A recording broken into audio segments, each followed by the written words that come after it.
This edition of the MG Trophy Championship is sponsored by Unity Automotive.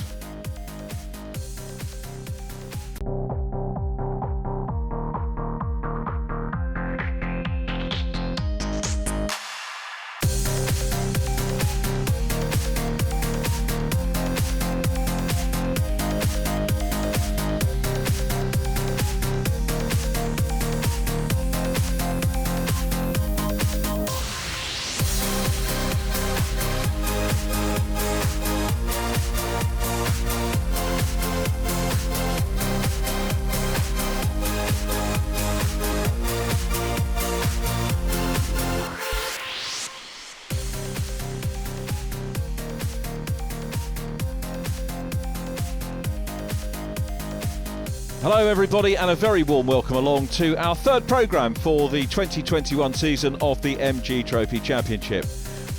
We've been to Brands Hatch, we've been to Alton Park, and now we arrive at the home of British motor racing, Silverstone. Not only are we racing at Silverstone, we're on the full Grand Prix circuit this weekend.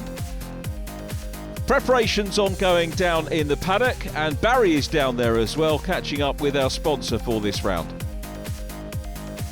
Here now with Elliot Cartwright from Unity Automotive. Elliot, first of all, thanks for sponsoring this big weekend. MG Lives are one of the biggest ones that we attend with the MG Trophy. How did you first become involved with the MG Trophy Championship? Well, we're big motorsport fans. We've been involved in motorsport ourselves. We've got a bit of a history and pedigree with motorsport, and we follow MG Live. We got an invitation from the MG Car Club, so thank you very much for allowing us to be part of this absolutely fantastic event. Now we're in Series 4 of the lockdown, which means we can get some spectators in as well, which is obviously good for you. You can have your display out there. Some people can come and interact with you as well as enjoying the racing. Absolutely, yeah. It's great to be able to start to do a bit more. People are needing to get out, and it's obviously great for motorsport to be able to allow people to come back and start to see great events like this. Now, it's a pretty well-known brand, Unity Automotive, but just tell us a little bit more about it and what you do. The roots of our business go back to around 1980. We started with Subaru and Isuzu brands. We've grown, we've added SsangYong, Alfa Romeo, Jeep, Fiat, Abarth, and more recently MG. So we've been part of the MG brand since March 2019. Very proud to be part of such a fantastic brand. And I know as we come out of this COVID period, there's a resurgence, isn't there, in the car industry? So it's a great time to get a bargain. Absolutely. There's always some fantastic offers and deals available. It's worth checking out our Unity Automotive website. Finally, I suppose, if people want to know more about you, obviously they could ring, but what's the best way of knowing more about the range of what you do? Probably best to visit our website, unityautomotive.co.uk. In race 1, Fred Burgess lined up in P2. Poleman, remember pole is the outside here at Silverstone, Sam Kirkpatrick. And he was chased into turn 1 by Ross Macker. Ross making a very welcome return to the championship. Three-way dice for the lead in the early stages. Fred Burgess going up into P2 and was all set to challenge Sam Kirkpatrick, as he has done in the round so far, but suffering gearbox problems, as you can see. And it meant that the 16 car ceded second place, ultimately third place, and indeed a race finish ultimately to go into retirement. With Fred Burgess out, there was still some great action going on in the 190s. Robin Walker getting involved in a super scrap with Paul Savage. But again, problems for Robin Walker. A wheel departs the car, Robin departs the circuit, and off into gravel and into the retirement. Similar problems for Patrick Booth in the 33, joining the list of retirees. But what about the other runners in the 190 class? Doug Cole got a good getaway up ahead of Adam Jackson.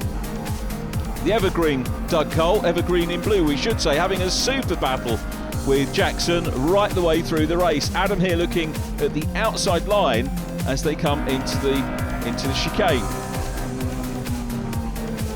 Jackson catching Ross Macker as the race went on. It was evident that there were problems for the returnee, making his way back into the paddock. The 170 class again, as ever, provided some thrilling action on board with Josh Bacon, and that's James Dennison, multiple winner in the class, having something of a rallycross debut here at Silverstone.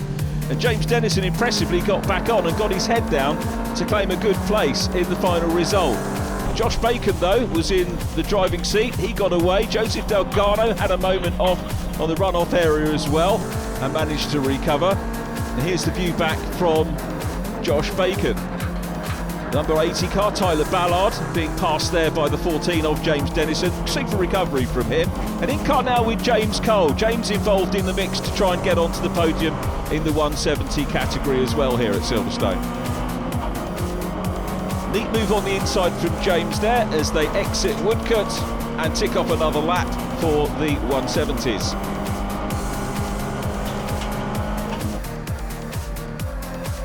John Booth was working hard as well in the 50 car and sadly maybe working a bit too hard, a trip into the gravel, so it was curtains for him. A quick mention for our Class C 160 runners, James Morton returning to the championship after his double win at Brands Hatch, and he won the class of the opening encounter here at Silverstone. Second position going to Paul Croker. Sam Kirkpatrick taking the win from Adam Jackson and Doug Cole. Then it was Paul Savage. Class B won by Josh Bacon from James Dennison and James Cole. Tyler Ballard fourth ahead of Joseph Delgado and Jack Chapman in 10th. 11th place goes to Josh Bromley from John Booth and James Morton winning Class C ahead of Paul Croker. Andy Heitman in 15th from John Donnelly, who completes the podium in the 160s ahead of Keith Henley. Sam, another clear and consistent win there. That's great for the points and must be good for morale. Yeah, it was quite an exciting start to the race because Ross was getting involved and then there was Fred as well, so we're having a bit of a free car battle, and then everyone slowly broke down and it was a bit of a plain race from then on. I was going to say, you sort of benefited for some of the misfortunes there. As we've heard, they're coming back for you for race 2, so that's good news from the action point of view. But I mean, a 10-second gap over the finish line on a circuit such as this, that's good news. Yeah, it was nice to have a nice relaxed one. It's a good track. I enjoy it. Been destroying tyres, but it's worth it. Well, Adam, what a race that was. Second place, all good for points, but some battles amongst that one. Yeah, it was tough. I enjoyed it. Yeah, terrible start, which seems to be a running thing I've got with this 190. And then ended up dropping back, having a bit of a battle with Doug. And then once I cleared Doug, we got real lucky with a few other cars dropping out and gifted us second place. But Sam was well down the road, and I think we were just trading times a little bit. But I think it was a 10-second gap. We're not going to make that 10 seconds up, so but settle for second place. It's good. You know, we're a new car, still learning it, so hopefully we can keep on improving. But it's the gap, more importantly, what's behind you as well. I mean, you're keeping ahead of the pack. Yeah, I think we had good pace in the car. Every time I go out in the car, we're learning something new and just getting that little bit faster. And it's, you know, when I was in qualifying, I was around Fred Burgess. And there wasn't just any one place he was quicker, he was just a little bit quicker everywhere, so we just got to get little bits and keep moving forward, which hopefully we're doing. Now Josh, your racing career is progressing really well. Class winner there in race 1, how did that feel? Yeah, it was really, really good. I was so happy with it. Never won in Class B before, so it was just an amazing experience. And one of the most technical and longest circuits as well. Yeah, definitely. It was really hot out there. Track was so sticky, and it's also my first time racing at Silverstone. Gives you great confidence going into race 2 there, but one of the more competitive classes as well. So it's not an easy thing, is it? No, I'm starting one place behind, so I'm starting from third this time. But hopefully we'll be able to make it up to the front again. Clearly the car and driver have run well there. I mean, have you had any issues? There's been quite a few with this weather. No, actually, just a bit of tyre overheating, but I think everyone was experienced that. But apart from that, it's been perfect for us. James, great to see you back on the podium there, and even a DC Motorsport success with you and your dad on podiums there. Now, we haven't seen you there for a little while, but what a great battle, especially towards the end. Yeah, it wasn't a very good start, to be fair. I mean, I dropped back down to 8th on the first lap because there was a 190 that kind of blew up, and I went off on the oil and fast bit Maggots and Beckett's. Got going again and made the places back up, but eventually got to the front guys and had a bit of a battle. I'm glad to be back at the front now. So that final lap, that was where the heart was going the best? Yeah, you could say so. Literally the last lap. I mean, sometimes we slate this track for the ZRs because it's a bit too big and a bit too fast really for them, but that last lap was an epic battle between me, James Dennison and Tyler Ballard, and I managed to get Tyler by, I think it was by 0.05 across the line. Okay, but race 2, so where do you start and what's the mindset for that one? Well, the way it works is obviously we do the second fastest lap for qualifying for the second race. I'm actually lining up P5 on the grid, so one place better than I started yesterday, so we should see how we go. So Class C winner there in race 1, James Morton. That must feel good. It was really good fun. It's a really nice circuit. It was really hot out there. Towards the end, I felt the tyres just sliding around all over the place. So I'm glad I brought it home and, in the win. And got the pole. Silverstone GP, I mean, it's a great thing about this championship, isn't it? You go to some of the best circuits there is in the UK. That's got to feel good, especially on one like this. It's such a privilege to have the opportunity to drive here. It's great. I never thought I could drive on a full F1 circuit. So to actually throw it into corners that I watch on F1 is great. Now, a lot of great racing out there in race 1. A lot of issues for loads of people. Obviously not yourself. It all ran pretty smooth. Yeah, everything went pretty well. I had a close fight with Paul Croker, so that was good fun. That's my first chance of actually defending from somebody so far this year, so that was good fun. And hopefully I'll have more of the same in the second race. I would say a couple of the early rounds, Class C's have been a little bit spaced out and stuff like that, so it's great, especially on a circuit such as this, that there's closer battles. It's nice to have Paul there to be battling with. He's been doing it about 4 or 5 years, and this is only my second race weekend ever, so it's nice to be there or thereabouts with him. But there's so much space in the track that you can sort of play with each other and use different lines. It's great. So you've learned a bit of his lines, breaking points, and then obviously just nip past him. That's the plan, yeah, hopefully. Fingers crossed. Ross, MG Live, usually a really good event here at Silverstone, ideal weather and so forth, but it's been drama for a lot of the top drivers, including yourself. What's the story? Unfortunately, we cobbled this car together. It's the first time out this season. It was running well. We had a bit of pace left to find after qualifying third. We got off to a flying start in the first race, and unfortunately the car just sort of got slower and slower, and then I seen all the water coming out the exhaust, and it wasn't a good sight to see, so the head gasket went in the first race. Unfortunate, but we thought we might be able to get it fixed for today. However, after putting a second head on it, it's got a fault with the liner. It's cracked and it's just letting the water out again, so we will have to retire from today's race. Pretty gutting, especially all the time, effort and indeed distance you put into this, but ready for the next event? Unlikely to be ready for the next one, but possibly some of the ones later on. But it's Silverstone, it's sunshine, I'll enjoy some racing and I'll make the most of the weekend.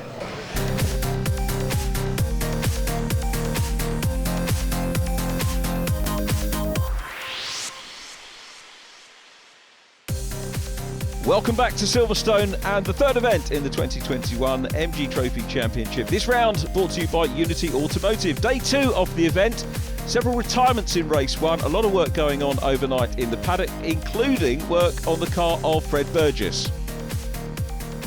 Now Fred, race 1 done and out of the way, but bad news initially there. We had some problems in qualifying, I believe, didn't quite reveal themselves. Then in race 1, good lap and a half or so, giving Sam some pressure there, and then what went wrong? Yeah, as I said, we had some issues in qualifying. We had a bit of vibration and we weren't really sure why.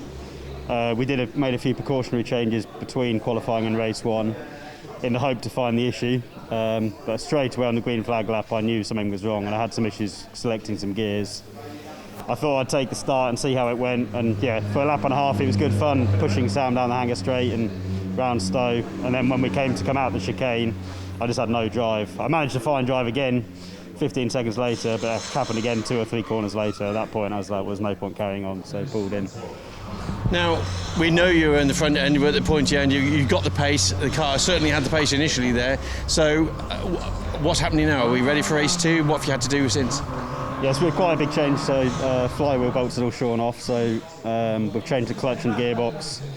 We think we fixed the issue. There's a couple of worries, but we'll find out on the green flag lap, but fingers crossed it'll all be good. We definitely got the pace, starting pole for race 2. I think we had the pace to be on pole for race 1, but I had a lap that was affected by some back markers and didn't quite put it together. So, yeah, fingers crossed we can manage to start the race and have a good race with Sam and hopefully Ross and some of the other boys, Adam as well. So. Now, in one way, we've got the advantage of 2 days, a single race each day, but that is a lot of work for you and your team overnight. Yeah, it was quite stressful. When we first found the issue, we thought it was game over. But Paul, Sam, Simon, a few others, they've all helped to get it all done. Doug's lent us a gearbox and a clutch plate. So, yeah, it was a good team effort to get us out. So I think that's what's good about the MG Trophy, really. Now, Fergus, we're used to seeing you in amongst the action there, but race 1, what happened? I normally am in there somewhere, and certainly for the first couple of laps yesterday, Barry, I very much was. James and I were having quite a close race over the first couple of laps, and then on the third lap, my throttle got stuck in the fully open position, which was not very helpful for the subsequent corners. So unfortunately I had to switch the car off and watch from the sidelines. That's got to be, well, I suppose at least you were quick, but it's got to be one of the scariest things apart from brakes failing as well, surely. Yeah, absolutely. I mean, your biggest concern is not kind of running into people and causing another accident, even if you escape a big incident yourself. So that's why I just had to turn it off, and we've changed all the bits and pieces, and we'll find out in today's race, whether we've made an effective remedy. Now, the Silverstone GP circuit, we've got access to quite a lot, but it's still semi-COVID lockdown, so are you able to drive the car around and test it all? I had a little scoot up and down the Cops runway last night. I hope nobody was looking. Luckily my car's nice and quiet, so should be all right. So you've hit the reset button, we should be good to go for race 2 then, hopefully. If I don't come around at the end of the rolling up lap, then it's a problem. But yes, I should be okay. I'm keeping everything crossed. And does that affect your points much? I mean, obviously you didn't finish that race, but there is some adjustment for that, isn't there? Yeah, I think from memory there are a couple of drop scores that you can have.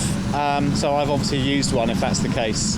But it's always nicer to finish all the races and see how it is at the end. But I think just keep going flat out and see what happens. Patrick, very unusually to see you in the DNF list on race 1 there. What happened? Well, we had a bit of a problem at Alton with the car started smoking a bit. We identified what it was. We fixed it in time for qualifying yesterday, but the problem's getting worse and worse. So by the race, there was so much smoke, it's undrivable, and we just can't fix it at the track. So I was without a car to race today. Now behind you I see another car, so something's obviously occurred overnight. What's the story behind this? Well, this car was in a barn, dirty, covered in mouse droppings and stuff at about 6 o'clock last night over in Worcestershire. So we went yesterday, picked it up, brought it back here last night. It has raced in the trophy before, about 5 years ago I remember. We're up to about 2 o'clock in the morning, just absolutely changing everything, checking everything. But just been out qualifying behind the MG Cup cars, and it's brilliant. Joe, great to see you again at this event. Looks a cracking event, weather-wise and so forth. Now, 5th in race 1, which for you, it's pretty tidy. We're normally a little bit further up than there, but race 2, you're on pole, so that should be good news. Yeah, so beginning of quali yesterday, we managed to get in a very strong lap early on. So, yeah, it put me on pole for most of the session and then just got pipped at the end. But that was good enough to put me on pole for race 2.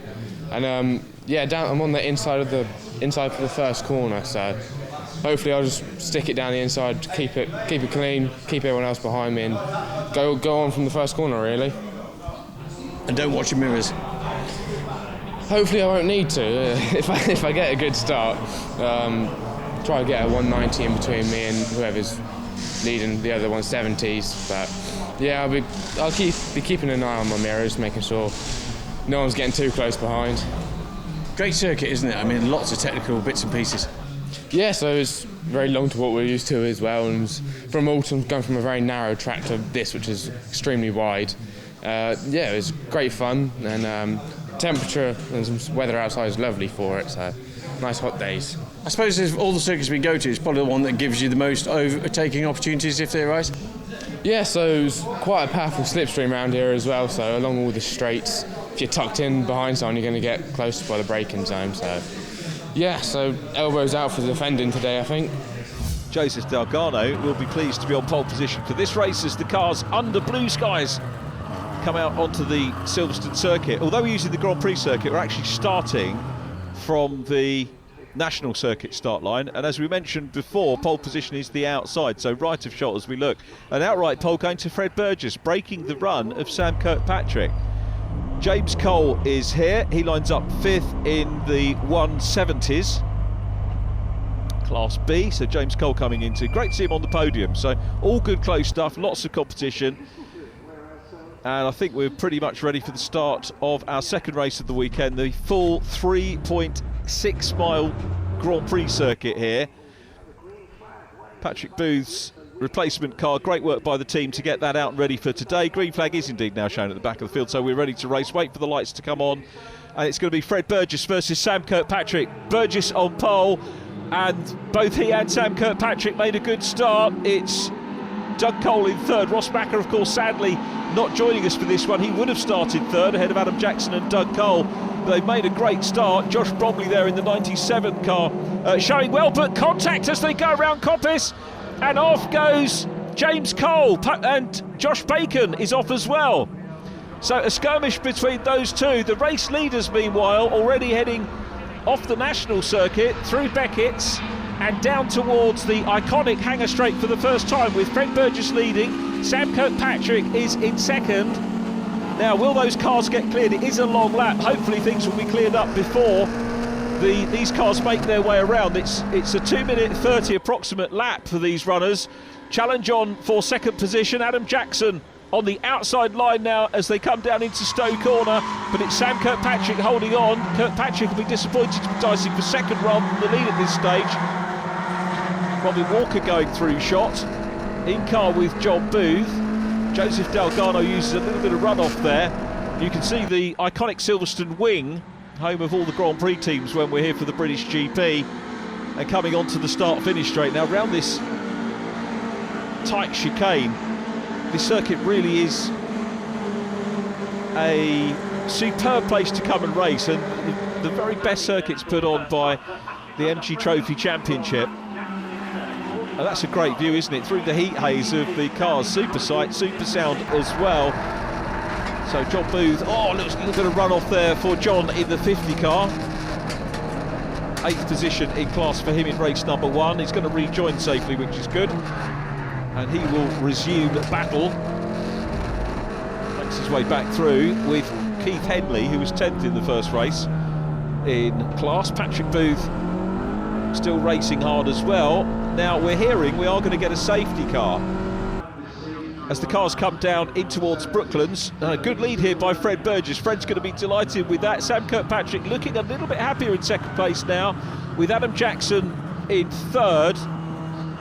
But the safety car has been scrambled, and that's for the safety of James Cole and also Josh Bacon, who was involved in that. So the cars will pick up the safety car, which is on track now. You can see ahead. And will also give us the opportunity to have a look and see what happened in that opening corner. I suspect it was what you would maybe loosely term as first lap bunching, but we'll see exactly what happened. There's plenty of space here at Silverstone. We'll just see, I guess, two cars maybe looking for the same piece of track. So in car with James Cole. James was the one that we saw first spearing off. Super start by James, nips up on the inside line of Josh Bacon there. So really good ground made. Coming up into Coppice Corner, he's going out. You've got to be careful of track limits here. So he had a couple of wheels across, and I think there was a tap from behind. Now who was that that's come together with him? I think he's okay. Here's Josh Bacon. So Josh was starting alongside James Cole. And there comes James after his great start. So Josh is on the outside of him. They come into Coppice. James is clear at that point, but seemingly both wanting the same part of the track. And Josh gets into the rear quarter, spins across. That's a worrying thing it was bad to see James Cole going off, but that was a very worrying moment for Josh Bacon, because potentially facing a fair amount of traffic, facing the wrong way, that could have been a very nasty moment. I'm mindful of Sam Kirkpatrick's event here a few years ago. So in car with Paul Savage, we get another view. The green and black car is James Cole, and Josh Bacon to his outside, right of shot as we look. So Cole just moving across, maybe, well, I wouldn't want to call that particularly unless I was the steward, because you can see James was moving across onto the bit of track that Josh Bacon had. And here's Josh Bromley in the 97 car. As I said, we could maybe attribute it to first lap bunching. And nobody wants the damage. Let's have a look and see what it was like for the drivers coming up on it from behind. So there's the incident over there to the left. And watch Bacon's car right across the track. That's what I was saying about how difficult that was. Well, we're under safety car, and we'll be back with you after the break for the resumption of action.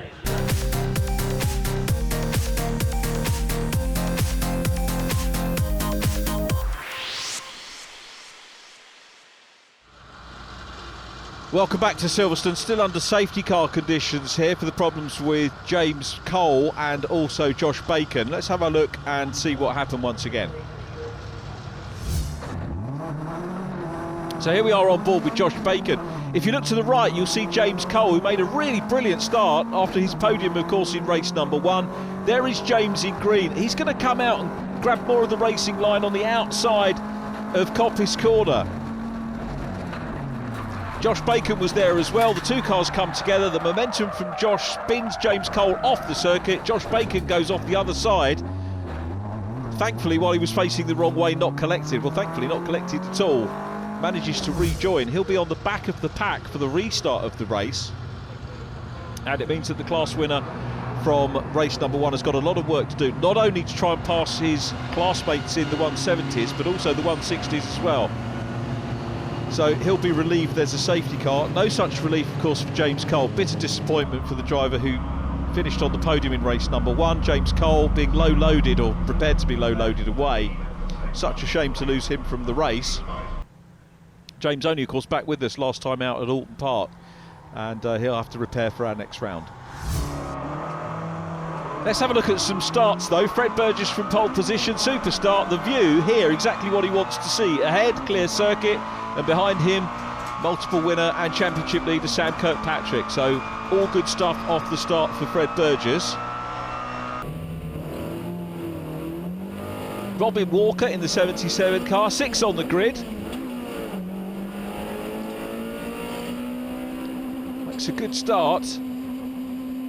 Comes into Coppice, but having trouble finding the gear there, and that allows James Dennison to go past. So let's have a look at it from James' seat. James Dennison lining up in second position in class. Lightning start for him. Joseph Delgado, the pole setter, as we heard at the start of the race. Great awareness from James. Looks left, looks in the mirror, looks left again. And Joseph Delgado on pole position, about to get stuck into Paul Savage in the 190s. Manages, I think, to get past Paul. But James Dennison nips through into the class lead there. So that was the lead change for Class B, the 170s. Joseph Delgado up with Robin Walker. There is Paul Savage in the mix as well. So James Dennison with 2 Class A cars between himself and second place. Well, now second place in class, Fergus Campbell. Fergus goes through. Oh, little tap from Joe, inadvertent for sure, as they went through maggots. John Booth starting a little bit further back. 7th position in class. Quick getaway from him. Jack Chapman to the right of shot in the number 8 car. This is Jack's 3rd or 4th start in the category. John Booth looks up the inside line to get the position back just before they get to maggots. And last but certainly not least, Patrick Booth. Patrick with a non-finish in race number 1 in the newly fettled car. Goes past Paul Croker, second place in Class C in the first race. Nice wide line there. That's exactly what James Cole was looking to do. We got a view again of that cross. I know he's not going to get hit, but it worries me every time I see that replay of Josh Bacon going across the track. Well, while we were looking at the replays of the starts for those drivers, the track is now clear at Coppice and the safety car lights are out. Josh Bacon rejoins at the back of the field, chasing John Donnelly. John was 3rd in Class C in race number 1. Multiple winner in Class C last year. Not non-championship races last year, of course, due to COVID, but enjoyed himself immensely, and now in a strong field of 160 runners this year for sure. Josh Bromley looking to make the best of the restart as well. And Josh running in the 170 class, car number 97. 6th start for him in MG Trophy Championship. We're underway again, and it's Fred Burgess that makes a great start from Sam Kirkpatrick. So the 5-time winner finds himself in 2nd position. Adam Jackson is in 3rd. Hopefully everybody will be safely around Coppice this time. In car with Joseph Delgado. Joseph finds himself down in 4th position in class at the moment. Tyler Ballard ahead of him, so the pole man with some work to do, but plenty of track, plenty of time to be able to do that. Top 3 go through.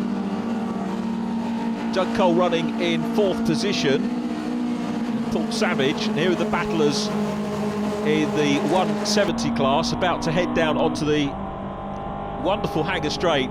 It gives everybody so much time, doesn't it? Joe Delgado just nonchalantly adjusting the mirror so he can see what's going on behind. Tyler Ballard third in class at the moment, chasing Fergus Campbell down into Stowe Corner.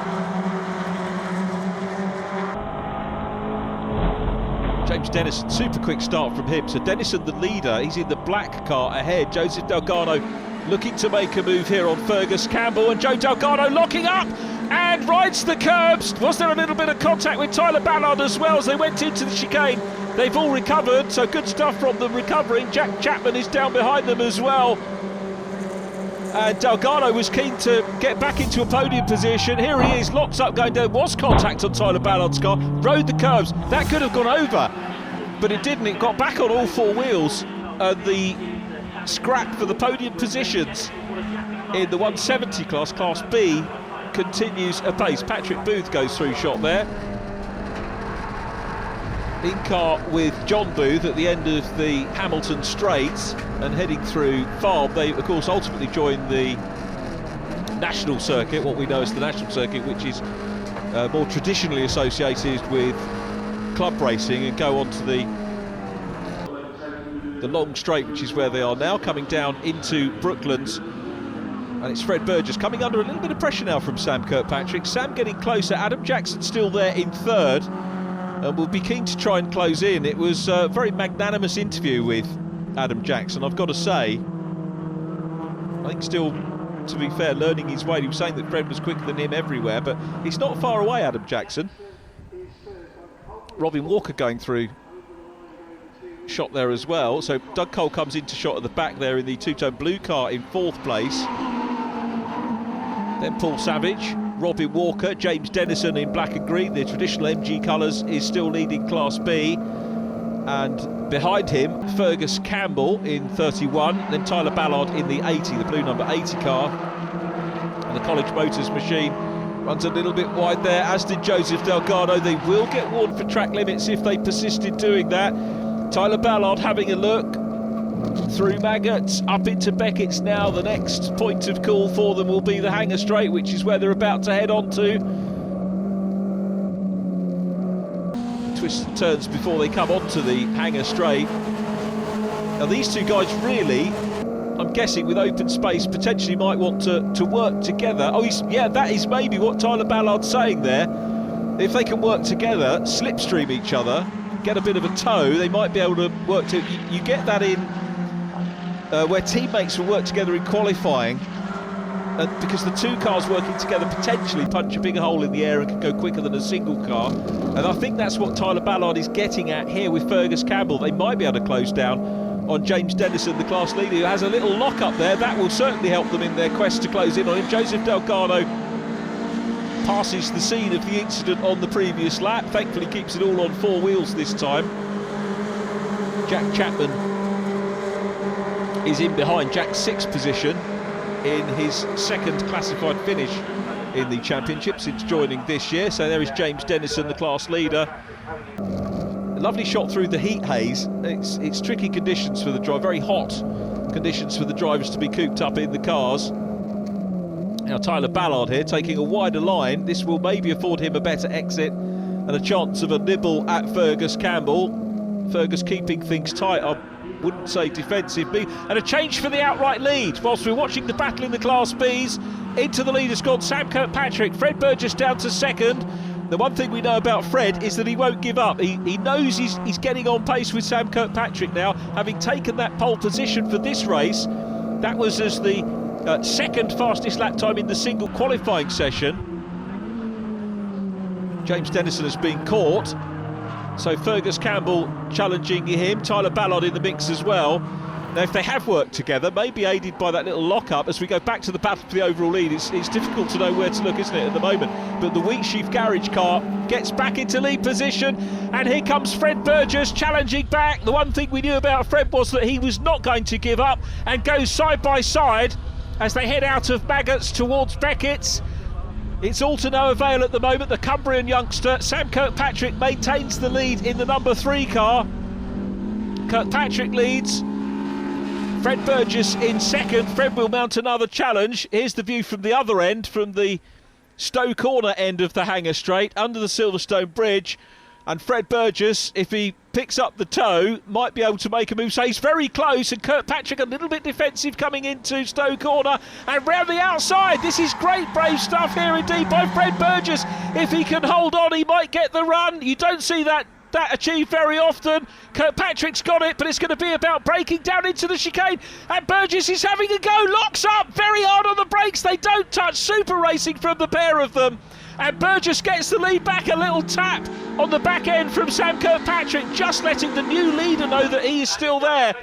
What a piece of racing. That is sensational stuff from the MG Trophy Championship. Okay, I can overdo the hyperbole. That really was excellent racing from the pair of them. Close race as well in Class C. Paul Croker trying to get on terms with James Morton, who still has the new driver cross on the back of the car. And what about Class B? We've been following the lead. We've had a look at Class C, back in Class B, and it's still James Dennison there, Tyler Ballard all over the back of Fergus Campbell at the moment, and this is definitely a race for the lead. Originally Dennison got away with that super start, but James doesn't look threatened, does he? Nice wide line there as he enters that corner. Meanwhile, Sam Kirkpatrick coming back at Fred Burgess, who looks like he might be going in too heavy. He does into Brooklands, and Sam Kirkpatrick gets the lead back. Lovely battle between these two. Wonderful piece of motor racing that we're witnessing in this race between those. Campbell and Ballard still there. We're not seeing places swapped, but what we are seeing is drivers trying to outfox each other as Campbell looks to the outside line here. That might afford him a better exit of Brooklands through into the Lovefield part of the complex here, but he's got to be mindful of Tyler Ballard there, right in the mix with him as well.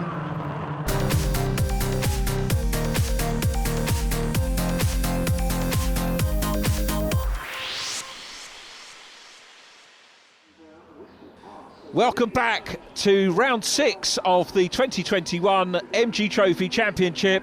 And it's been a fight for the lead. Sam Kirkpatrick back on top, Fred Burgess in second, but do not discount the number 16 car, because we've seen him fight back. We've seen him lead off the line, we saw him lose the lead and reclaim it with a wonderful move, which started around the outside of Stowe Corner, and then a super outbreak going down into the chicane, and Sam Kirkpatrick giving him racing room. It was wonderful to see. Here is the battle for the 170 class, still led by James Dennison. Fergus Campbell is second. John Booth a little further back, dicing for 7th and 8th position. Joe Delgado 5th in class. Jack Chapman having got up ahead of him earlier on in the race. So Delgado, who started on pole, this is not the happiest of races for him, but he'll know he's got the pace from that qualifying. And John Booth working hard, just about to go through maggots. Meanwhile, coming back towards us, you can see that it is still Kirkpatrick from Fred Burgess. Fred's lap time's actually showing purple sectors. He could be on for the fastest lap of the race here. He's looking quicker than Sam Kirkpatrick. Andy Heitman has a little bit of a moment there on the last lap. The man who we saw at the start of the season in Class C moves up to Class B. Andy running 10th in class, I think still ahead of Keith Henley at the moment. And Andy, of course, sponsor of our first round coverage at Brands Hatch. Look at this, 3 cars all together here for the lead of Class B. James Dennison is under pressure. He wasn't taking defensive lines when we last saw him, but I think he's going to have to now. Not overly, locks up, hard on the brakes. Fergus Campbell in P2 coming under pressure as well from Tyler Ballard. The 3 of them about to come on to the Hamilton straight here. They've still got a fair amount of work to do. Jack Chapman back in 4th position. This is going to be Jack's best finish in Class B. It's going to be congratulations to him. 5th position at the moment is Joseph Delgado. Patrick Booth all over the side of him as they go along the straight. And Patrick's got his nose in front, but Joseph's got the line as they come at the end of the straight onto the inside line. Josh Bacon in that group as well has come through well, so well done Josh Bacon on his recovery. John Booth looking at him. Josh Bacon was last, remember, when the safety car was out for the incident that he was involved in on lap 1. But coming down into the Brooklands Luffield complex for the last time, Sam Kirkpatrick is going to, I think, make it 6 wins from 6 starts this year. The young Cumbrian, 20 years of age, won't turn 21 until the 15th of December. There it is. It's a hot half dozen for Kirkpatrick. Adam Jackson will take 3rd place. There is Adam. Fred Burgess 2nd. Great drive from Fred. Doug Cole will finish in 4th place. So the senior half of the Cole family getting a good result in 4th. Paul Savage coming across the line now in 5th place, ahead of Robin Walker, who completes the top 6 overall. Now we wait for the Class B runners. James Dennison was in front. Tyler Ballard challenging for 2nd place on Fergus Campbell. He's all over him at the moment. This is the run round onto the main straight and goes through on the inside line. Tyler Ballard goes up into 2nd position. It's James Dennison leading, and James will be grateful for the squabble behind him. He's certainly shown great defensive driving and great speed, so he probably won't be overly concerned having said that, but it is better for him having the battle for 2nd and 3rd behind him. We're in car with Tyler Ballard now, and it's going to be James Dennison who takes the win once again. James Dennison's 3rd win of the season. Tyler Ballard in 2nd place. Fergus Campbell having a look, trying to get his 2nd win of the season as well. He will finish in 3rd place. A great late run by Jack Chapman for 4th, his best finish in the championship. And then we wait for the 2 runners in Class C. The black car of James Morton still there from multi-class winner in the past, Paul Croker. And these two have been, you can see how close they are together, and it's James Morton, having missed Alton Park, who is on the top step of the podium again. Paul Croker finishes in 2nd position, so it's a brace of seconds for him, but our outright winner is Sam Kirkpatrick, 6 out of 6. Who can stop him? You'd have to look to Fred Burgess. There is our class winner James Dennison for the 170s, and our 1st and 2nd in Class C, James Morton heading Paul Croker, black beating blue. Little bit of clearing up to do by our marshals, and here's the result. Kirkpatrick, Burgess, Jackson, Doug Cole 4th for Paul Savage and Robin Walker. James Dennison Class B victory ahead of Tyler Ballard, Fergus Campbell and Jack Chapman completing the top 10. Joseph Delgado next from Patrick Booth and Josh Bacon. John Booth in 14th from Josh Bromley. James Morton winning Class C from Paul Croker, then Andy Heitman, John Donnelly and Keith Henley. Sam, 2 out of 2, good weekend, but that was a lot closer. Yeah, that was a great race. Haven't been pushed that hard in a long time. It was really enjoyable actually. But yeah, it was close. As usual, the 2 of you pulled away from the pack, but it was like nip and tuck. It was like a shorter race as well, so that put the pressure on. Yeah, I didn't even notice what was going on behind. I was too busy with Fred. But yeah, it was the shorter race that caught me out really. I didn't notice the last lap. I saw the flag and was shocked really. Great weekend overall though, can't be bad, and it obviously helps tremendously with the championship points. Yeah, sitting quite nicely in the championship now, so yeah, successful weekend. Weather repairs worked.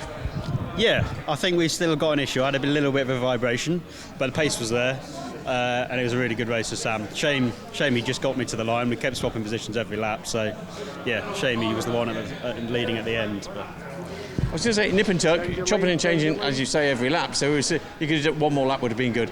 Yeah, it's the tow here is massive, and whoever was in 2nd place, you just get so much of a tow. I had the run on Sam on the last straight, coming under the bridge, and then I just missed my gear change to 5th, which just gave him enough to have a gap into the last corner.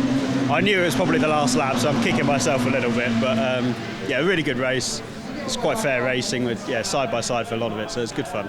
Considering the dramas of the weekend, a great way to end it. Yeah, it was a difficult race one, but yeah, really pleased to have had a fun race now. And then hopefully, we'll get the car properly sorted for, is it Donington next, I think? And then, give Sam a run for his money there, hopefully. So, Adam, a great weekend overall. Yeah, really enjoyed it. Sadly, we couldn't get the 2nd place today, but we tried as best. Tyres had gone away from us a little bit, I think, from yesterday. But just enjoyed it and tried to keep pushing and hoping they'd make a mistake in front, but sadly they were fairly on it and it were a fairly short race. So I thought the nip and tuck the front 2 had might actually allow you a little bit of time to close the gap, and you did a bit. Yeah, well that's what I was hoping as well. I was sat there watching, I'm thinking, the offline and things, I'd pull it back, but sadly just not enough. Every little mistake I made, it just equaled it out. So And such a short race due to the safety car, a very quick learning curve, really. Yeah, well, that's it. We're just trying to keep moving forward with the car. With it being so short, I didn't feel like I got back in the groove.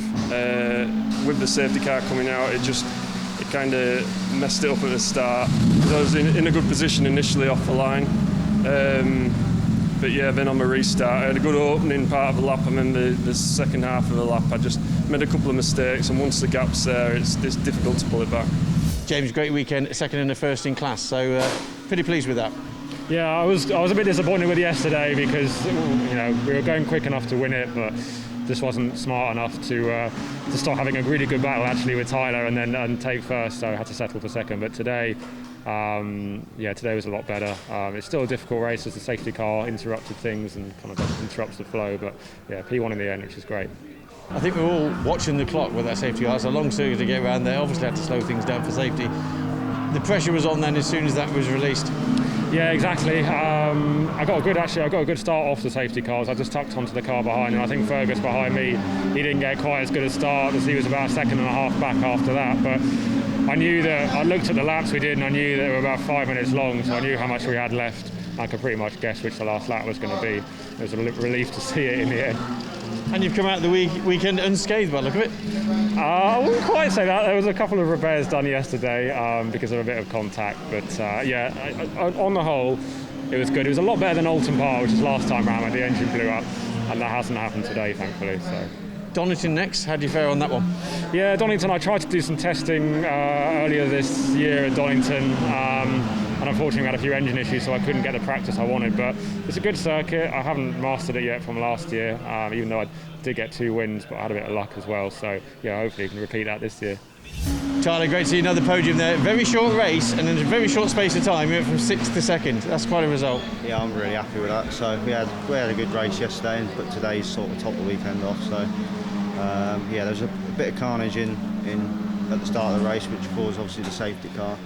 And now I knew sort of it was probably going to be a 10-minute dash of 4 laps to the end. So I had to try and get as much as I could done in 4 laps. So and managed to get Fergus on the last bend. So it was good fun.